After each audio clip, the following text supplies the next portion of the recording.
Hoje o Fluminense volta a campo às 16 horas, jogando em Caxias do Sul, na altitude de Caxias do Sul, contra o Juventude pela 9ª rodada do Campeonato Brasileiro. O Fluminense, que agora estava na 5ª posição, cai mais uma posição com a vitória do Ceará. Então o Fluminense agora está em 6º. Precisa vencer para recuperar essa posição. Isso e tudo mais, preste atenção daqui a pouco, depois da vinheta, no nosso pré-jogo. Muito bom dia a todos vocês que estão aqui conosco no nosso pré-jogo de Juventude Fluminense, hoje às 16 horas no estádio Alfredo Jaconi, em Caxias do Sul. O Fluminense volta a campo e, como eu brinquei no início desse nosso vídeo, na altitude de Caxias do Sul. Por que na altitude de Caxias do Sul? Porque o Fluminense tem alguns problemas, né? O Fluminense não ganha em carpete, né? Naquele tapetinho no sintético. O Fluminense não ganha na altitude. O Fluminense não ganha em Caxias do Sul. Uma sequência de 3 jogos nessa aí. E por que eu digo isso? A última vitória que o Fluminense teve contra o Juventude em Caxias do Sul foi em 2005. Estamos falando de 20 anos. Os últimos jogos contra o Juventude não têm sido bons lá em Caxias do Sul. Para vocês terem uma ideia, o Fluminense tem 7 derrotas. Então, quer dizer, isso tem sido um terror. Até quando a gente pega jogos dentro e fora de Caxias do Sul, o Juventude tem sido um adversário indigesto para a gente. Vamos olhar aqui. Eu peguei informações aqui no flu.info. Deixa eu sair um pouquinho para cá, para ficar melhor para vocês verem. Agora que eu saí do esquadro. Vamos colocar para cá e agora eu vou me trazer para dentro. Isto, gente, vamos lá. Ó, o Fluminense tem 4 vitórias nos últimos 12 jogos. Na verdade, 3 vitórias no último jogo, 4 derrotas e 5 empates. Então vocês veem que tem sido um adversário indigesto para o Fluminense, o time de Caxias do Sul. E amanhã, creio mesmo, porque assim, a situação do time do Juventude não é boa. Ele está na zona de rebaixamento com 7 pontos. Precisa desesperadamente dessa vitória. E o Fluminense também. Então o Fluminense precisa ir lá e se impor. Mas para isso precisa jogar, né, gente? Não adianta já entrar lá com aquela crise da altitude de Caxias do Sul, né? Porque o Fluminense precisa entrar em campo e fazer um bom jogo. O Fluminense chegou ontem a Caxias do Sul com uma novidade. A novidade que o Fluminense vai trazer é o jogador Riquelme. Riquelme Felipe está relacionado, está com um grupo em Caxias do Sul e tem chances de entrar em campo. Não acho que será escalado de saída, até porque está retornando de contusão, mas creio que ele tem uma boa chance de entrar em campo. O Fluminense vai ter mais 2 novidades. Tem a volta do Thiago Silva à zaga do Fluminense e tem também a entrada, muito provavelmente, do jogador Keno no lugar do Canóbio, que todo mundo sabe que sofreu uma contusão na face e foi operado no dia de ontem e foi tudo bem, mas a gente não tem uma data exata de quando o Canóbio volta a jogar pelo Fluminense, mas esperamos que não seja muito tempo assim. Então,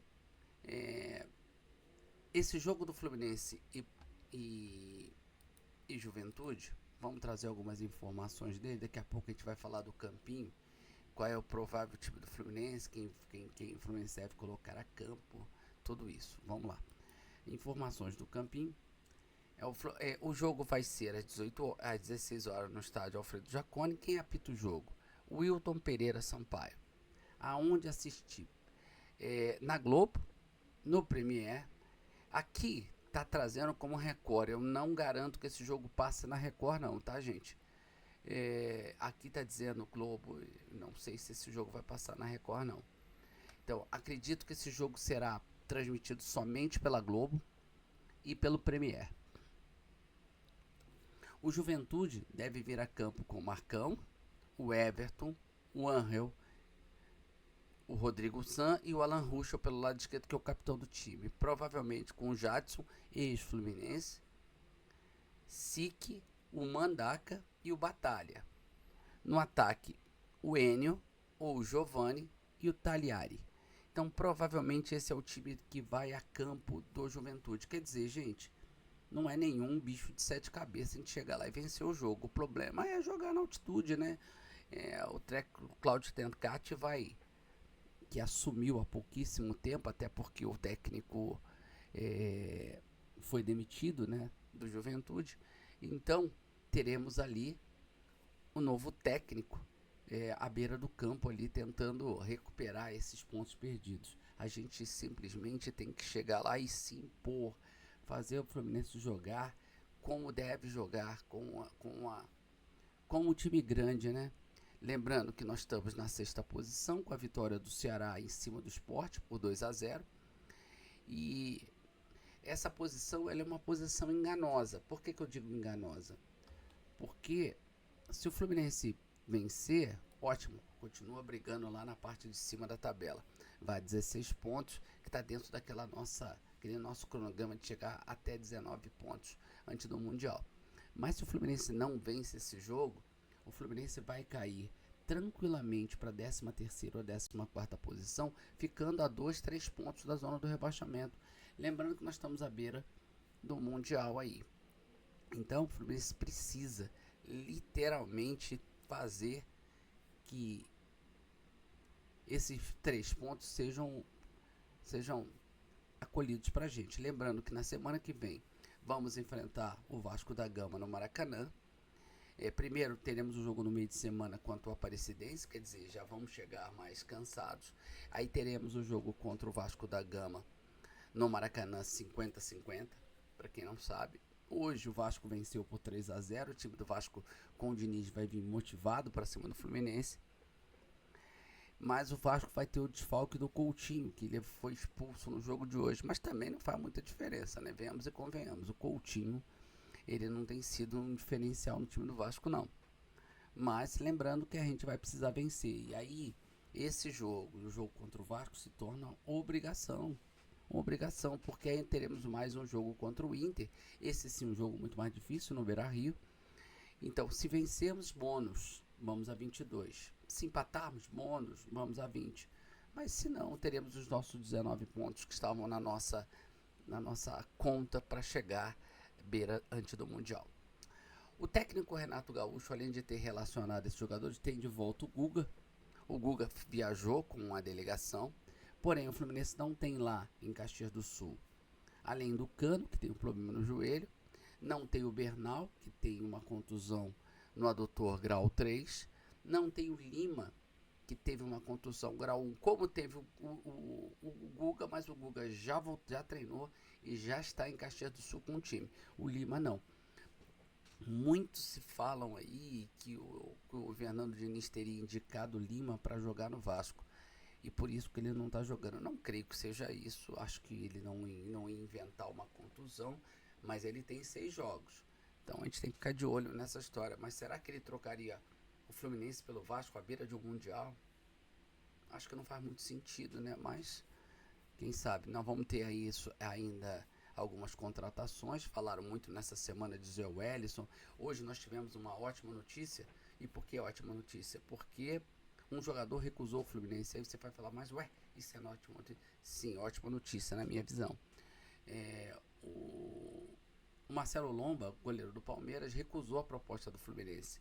E aí o Fluminense tirou o time de campo, falou que não está mais negociando com o goleiro do Palmeiras. Graças ao bom Deus, né? Quem imaginava um goleiro de 38 anos? Gente, não pense, mas o Fábio tem 45. Gente, para. O Fábio é craque da posição. A gente não pode fazer uma comparação de outro goleiro com essa idade tão avançada com o Fábio. O Fábio é um ponto fora da curva. O Fábio é um gênio do gol. Entendeu? Então a ideia principal é ter o Fábio ali como o jogador mais importante que a gente tem, tá? Vamos falar agora, por exemplo, de quem vai a campo, que o Renato vai levar a campo para esse jogo. Vamos trazer aqui a provável escalação do Fluminense, que vai a campo, que o Renato Gaúcho vai trazer. O Fluminense deve ir a campo, vou ajeitar um pouquinho essa imagem para cá. Olha lá, o Fluminense deve ir a campo com o Fábio no gol.